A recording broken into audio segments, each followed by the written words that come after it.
Hello बच्चों, आइए प्रश्न को देखते हैं। निम्नलिखित का x के सापेक्ष अवकलन ज्ञात कीजिए। फलन दे रखा है e की घात साइन इनवर्स x। यहाँ पे देखो फलन के अंदर फलन दे रखा है, तो ऐसे फलनों का अवकलन करने के लिए हम लोग श्रृंखला विधि का उपयोग करते हैं। तो मुख्य अवधारणा पहले हम लोग देखेंगे, मुख्य अवधारणा। और जैसा कि मैंने पहले ही बोला है कि जब भी किसी फलन का अवकलन या समाकलन करना हो तो इसके लिए एक निश्चित तरीका अपने पास परिभाषित होता है। और इसके लिए कौन सा तरीका अभी मैंने बोला, इसके लिए श्रृंखला विधि होती है। तो लिखेंगे, पहले श्रृंखला विधि को थोड़ा समझाएंगे।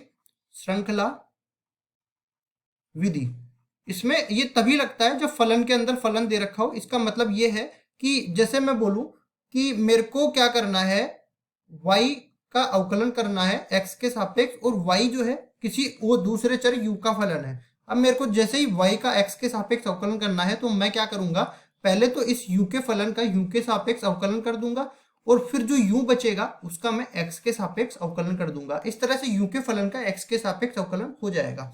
अब क्या करेंगे, ये फलन के अंदर फलन दे रखा है, जैसे मैंने तो श्रृंखला विधि में क्या बताया है कि ये तो u का फलन है। तो देखो क्या करेंगे, यहाँ पे हम प्रतिस्थापन विधि का उपयोग करेंगे।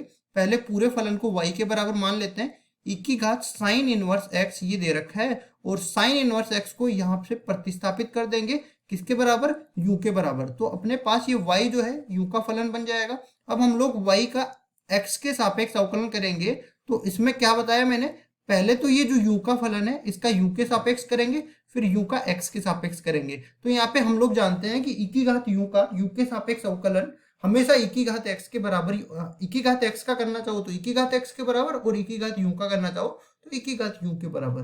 तो e की घात u यहाँ पे बचेगा, और ये du बटा dx इसी तरह रह जाएगा। इसके बाद देखो यहाँ से dy बटा dx की मैं बात कर रहा हूँ, u का मान वापस से मैं यहाँ पे रख देता हूँ, तो e की घात साइन इनवर्स x बन जाएगा, और यहाँ से बनेगा d बटा dx। किसका करेंगे, अब u की जगह क्या है, साइन इनवर्स x।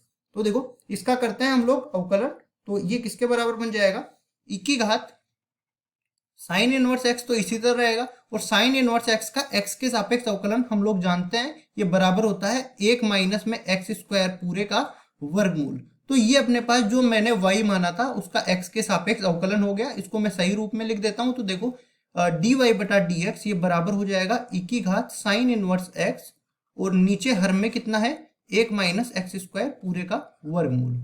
ये हो गया अपने पास दिए हुए फलन का x के सापेक्ष अवकलन का मान, e की घात साइन इनवर्स x बटा में 1 माइनस एक्स स्क्वायर का वर्गमूल। यही हमारा उत्तर है। आशा करता हूँ ये सवाल आपको समझ में आया होगा। धन्यवाद।